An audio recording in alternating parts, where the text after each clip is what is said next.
Assalamualaikum warahmatullahi wabarakatuh. Perkenalkan, nama saya Adelianda Ramadhani, NIM 2006-041-120 dari kelas Entrepreneur B. Di sini saya akan menjelaskan tentang profil usaha yang sudah saya wawancarai, yaitu yang pertama, profil usaha tentang kelinci hias. Usaha kelinci hias ini dimiliki oleh Kak Muhsin Asanul yang beralamatkan di RT 1 RW 3 Kecamatan Nglegok, Desa Nglegok, Kabupaten Blitar. Sejarah Kak Muhsin ini bisa mendirikan usaha kelinci hias, yaitu dulu kakak ini pernah mendirikan usaha kelinci hias, tetapi mengalami beberapa kendala dan memutuskan untuk berhenti. Pada bulan Juli 2019, Kak Muhsin ini mendirikan kembali usahanya. Keuntungan yang diperoleh dari Kak Muhsin dalam budidaya kelinci hias ini yaitu yang pertama, dari kotoran hewan kelincinya bisa dibuat untuk pupuk di daerah lingkungannya. Yang kedua, yaitu karena Kak Muhsin ini bukan penjual kelinci secara langsung, melainkan diternakan terlebih dahulu, maka keuntungan dari penjualan anakan kelinci hias ini juga lumayan besar dan bisa untuk mengembalikan biaya makan kelinci dan keperluan lainnya. Yang selanjutnya yaitu kendalanya yaitu jika kelinci tersebut berada di cuaca yang tidak menentu maka akan sering stres. Selain itu, jika makanannya sering ganti akan mengalami masalah pencernaan. Prospek kedepannya yaitu menurut Kak Muhsin, usaha kelinci hias ini sangat bagus karena di lingkungannya jarang sekali orang yang usaha kelinci hias. Selain itu, peminatnya juga semakin lama semakin banyak. Dan Kak Muhsin ini tidak menjual kelinci yang berkualitas seperti biasa. Kak Muhsin ini menjual kualitas kelinci yang bagus. Selanjutnya yaitu profil usaha yang kedua tentang makanan, yaitu tahu bakso.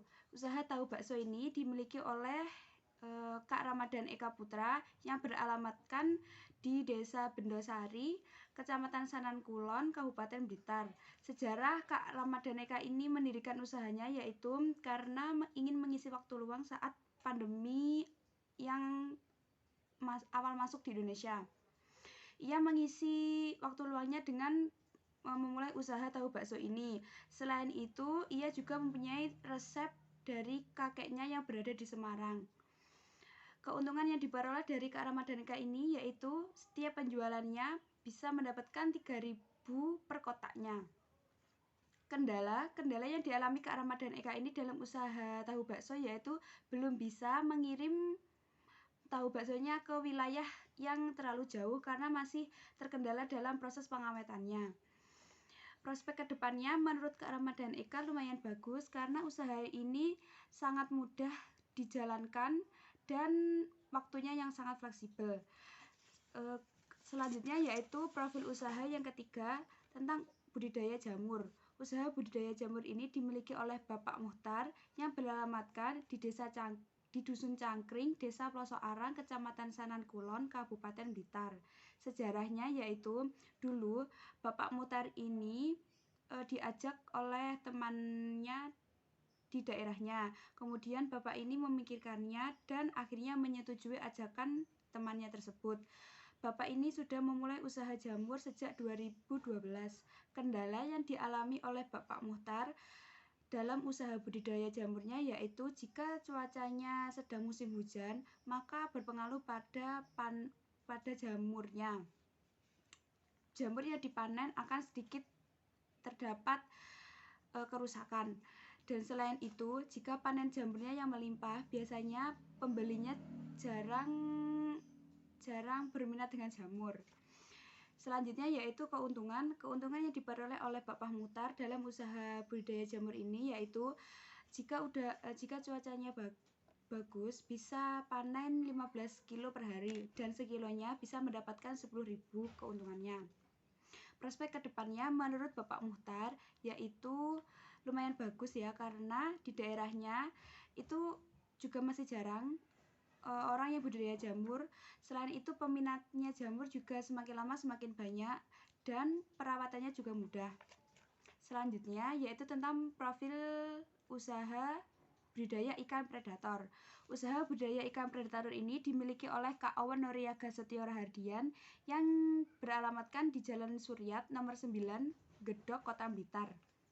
Sejarah Kak Owen ini mendirikan usahanya yaitu karena pertama hobi dan kedua juga ia ingin mengisi waktu luang saat awal pandemi tahun lalu.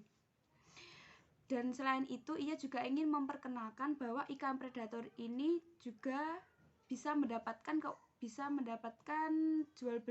harga jual beli yang tinggi. Keuntungan yang diperoleh dari kakak ini dalam usaha budidaya ikan predatornya yaitu bisa mendapatkan 75-120 ribu per ekor saat penjualannya. Itu juga tergantung dalam jenis yang dijual. Kakak ini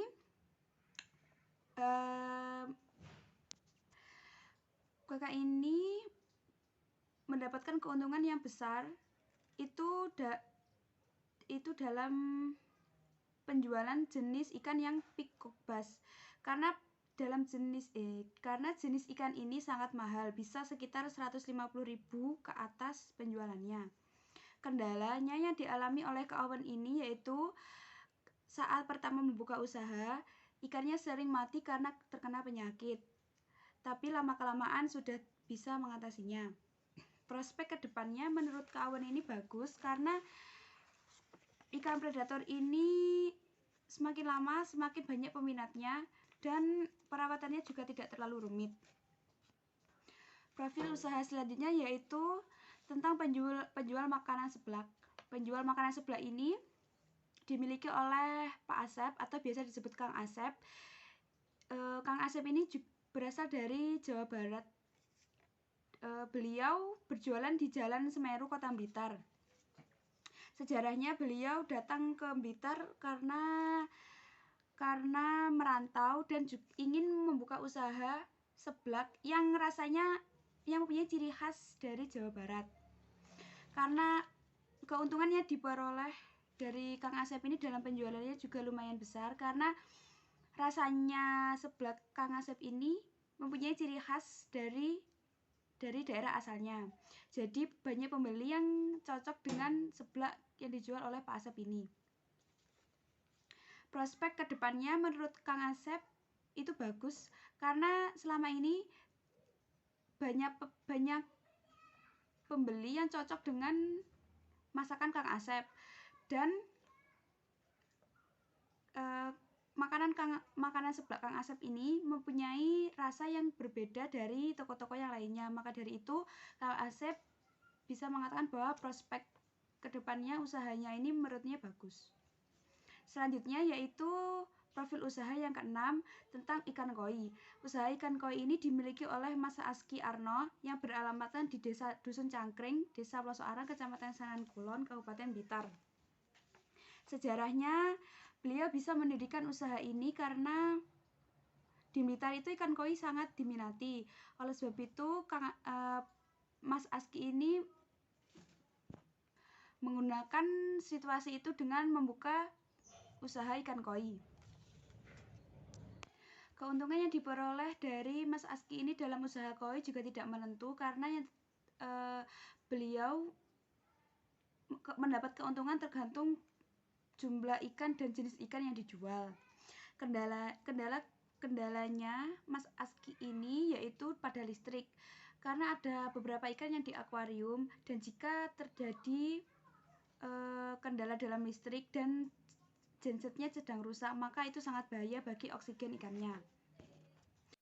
Profil usaha selanjutnya yaitu tentang ternak ayam. Usaha ternak ayam ini dimiliki oleh Bapak Muhammad Zainuri yang beralamatkan di Dusun Robyong, Desa Jiwut, Kecamatan Legok, Kabupaten Blitar.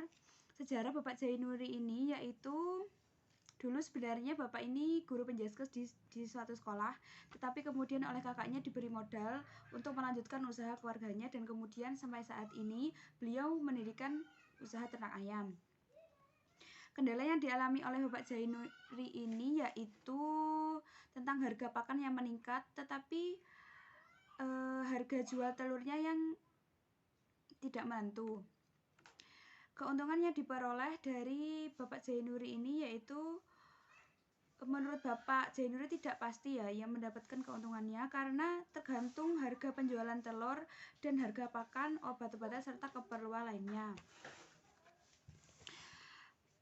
Prospek kedepannya menurut Bapak Zainuri ini ternak ayam itu tergantung pengusahanya yang menjalankan. Jika setiap tahunnya ada inovasi, maka usahanya akan tetap berjalan. Tapi jika tidak terdapat inovasi, maka bisa tergeserkan oleh usaha-usaha yang didirikan oleh orang-orang baru yang lebih kreatif. Baik, selanjutnya yaitu tentang rencana usaha saya ke depannya. Dari profil usaha yang sudah saya wawancarai, dari profil pertama sampai profil terakhir yang tadi, saya lebih memilih mempunyai rencana usaha dalam bidang kuliner. Saya memilih usaha di bidang kuliner ini terutama di bidang makanan kering atau snack atau cookies atau frozen food yang menjurusnya itu ke makanan ringan, bukan makanan berat seperti itu. Alasan saya mengapa saya memilih usaha kuliner di masa seperti ini, karena di zaman sekarang ini banyak yang sekali yang menjual makanan-makanan frozen food, dan menurut saya itu sangat cocok dilakukan di era seperti ini, maksudnya kan karena ada pandemi jadi bisa dilakukan di dalam rumah juga. Ada beberapa alasan yang memutuskan saya ingin membuka rencana di kuliner ini, yaitu yang pertama, membuka usaha di bidang kuliner ini sangat mudah dikenal oleh masyarakat. Karena jika kuliner, karena orang yang membuka usaha di bidang kuliner, apapun itu, meskipun itu seperti sayur lodeh atau makanan ringan, cookies seperti itu pasti akan dicari oleh masyarakat dan dibutuhkan. Jadi saya memilih itu karena yang pertama mudah diketahui oleh masyarakat. Yang kedua, pekerjaannya itu tidak membosankan karena dibandingkan usaha-usaha yang lain seperti peternak, seperti budidaya atau yang lainnya, itu kan usahanya proses usahanya itu ya seperti itu. Tapi kalau di bidang kuliner itu pasti ada hal yang baru yang dilakukan, ada hal yang maksudnya akan mencoba hal-hal yang baru dalam bidang kuliner ini, dan itu menurut saya itu tidak akan membosankan. Alasan selanjutnya yaitu jika sudah membuat produk di kuliner itu bisa sekalian untuk berbagi. Maksudnya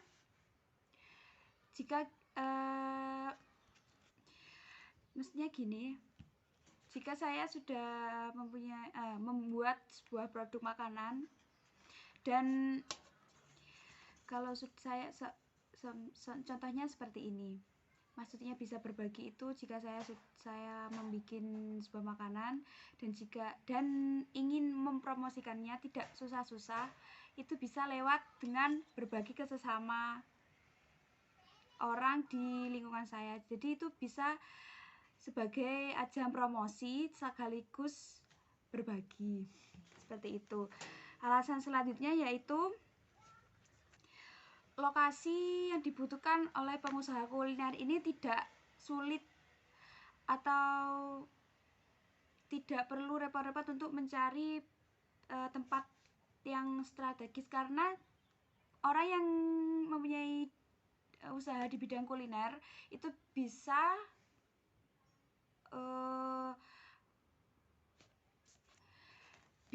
memulai dari rumah.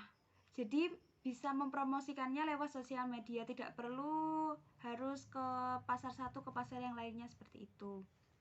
Alasan selanjutnya yaitu karena modal. dalam usaha bidang kuliner ini cukup bisa dibilang modalnya tidak terlalu besar dibandingkan usaha-usaha yang lain, karena di bidang kuliner ini modalnya itu tidak terlalu besar karena bahan-bahan makanan itu bisa dijangkau dengan harga yang murah. Itu tergantung kualitasnya juga. Tapi kalau ingin menjual makanan yang berkualitasnya tinggi, maka ya modalnya harus lebih banyak, tapi tidak sebanyak modal usaha lainnya seperti peternakan, usaha budidaya, seperti itu. Dan usaha kuliner ini waktunya sangat fleksibel, tidak memakan waktu yang banyak, seperti itu. Dan tidak ada kendala di cuacanya. Kalau seumpama membuka usaha di bidang peternakan atau usaha yang menggunakan makhluk hidup, itu kan biasanya ada hubungannya dengan, kalau cuacanya seperti ini akan membuat usahanya seperti ini gitu. Jadi mengapa saya memilih usaha kuliner, karena itu yang sangat bisa dibilang usaha kuliner itu mudah. Beberapa kendala yang akan dialami jika memulai usaha di bidang kuliner, yaitu ada beberapa kendala, karena di zaman sekarang, di era yang seperti ini kan banyak orang yang mempromosikannya di sosial media. Jadi sebagai pengusaha kuliner juga harus bisa mempromosikan produknya itu di sosial media juga. Meskipun target pasar juga penting, tapi mempromosikan di lewat sosial media itu juga sangat membawa efek besar, karena sekarang orang-orang lebih mencari makanan itu kan lewat sosial media, seperti itu. Kendalanya yaitu pertama persaingan antar pengusaha kuliner satu dengan pengusaha kuliner lainnya. Jadi jika saya ingin membuat usaha di bidang kuliner, harus membuat hal yang menarik, hal yang berbeda dari pengusaha kuliner lainnya. Yang kedua, karena biasanya pengusaha itu minim inovasi. Jika minim inovasi, maka banyak orang yang tidak mengenal pengusaha kuliner ini.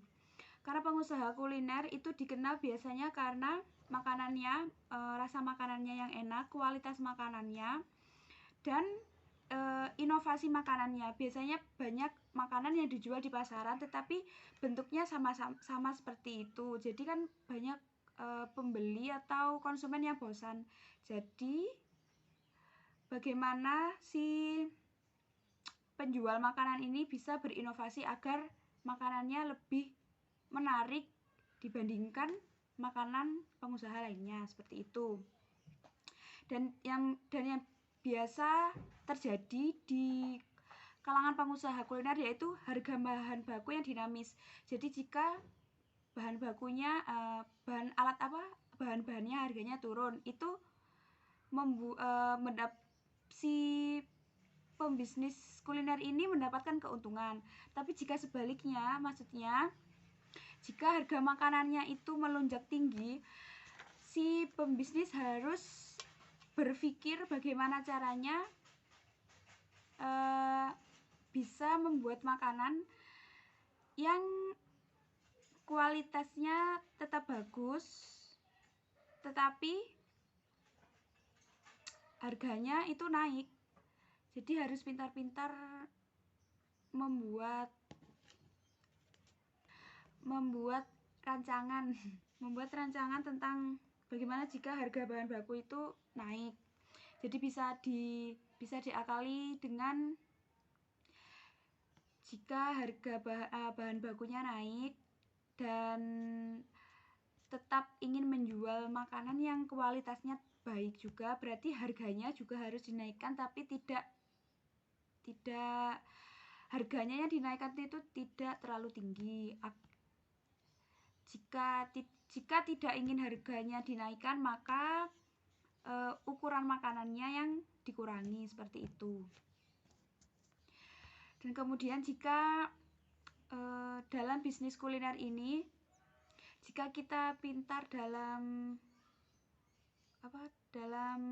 mempromosikan makanan, itu akan bisa membawa bisnis kuliner ini ke jenjang yang lebih besar. Maksudnya jika banyak yang mengenal produk yang saya buat, itu bisa membantu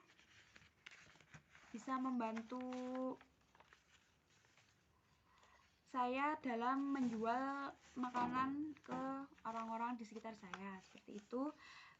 Seperti itu rencana usaha yang saya akan lakukan ke depannya. Sekian, wassalamualaikum warahmatullahi wabarakatuh.